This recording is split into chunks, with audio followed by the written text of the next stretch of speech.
तो भाई G.I.T hostel सकाळ माने हालोरा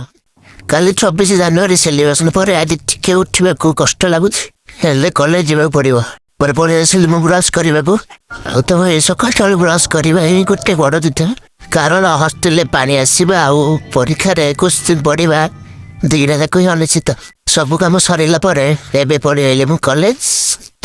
ଏଇ ରାସ୍ତା ହିଁ ତ ଆମର ସବୁଦିନର ସଂଘର୍ଷ ତ ହଷ୍ଟେଲ ପାଖରେ ହିଁ କଲେଜ ତ ଆମେ କିନ୍ତୁ 9:05ରେ ହିଁ କଲେଜରେ ପହଞ୍ଚିବୁ ଏଇଟା ତ ଆମ ଷ୍ଟାଇଲ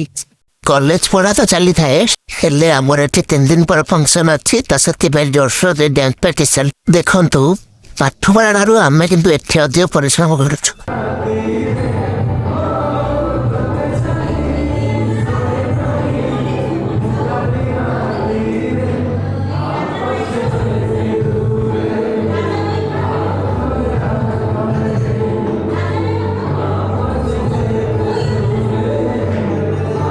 ଯାହା ଏମିତି କଲୁ ଯେମିତି ଆମେ ଗୋଟେ ଷ୍ଟାଫ୍ ହେଲେ ଏଇ କ୍ୟାଣ୍ଟିନ୍ ଖାଇବା ପରେ ଜଣାପଡ଼ିବ ଅସଲ ହିରୋ କିଏ ଚାଲନ୍ତୁ ଶକ୍ତି ମିଳିଲେ ପୁଣି ଥରେ ଆମେ ଡ୍ୟାନ୍ସ ପ୍ରାକ୍ଟିସ୍ କରିବା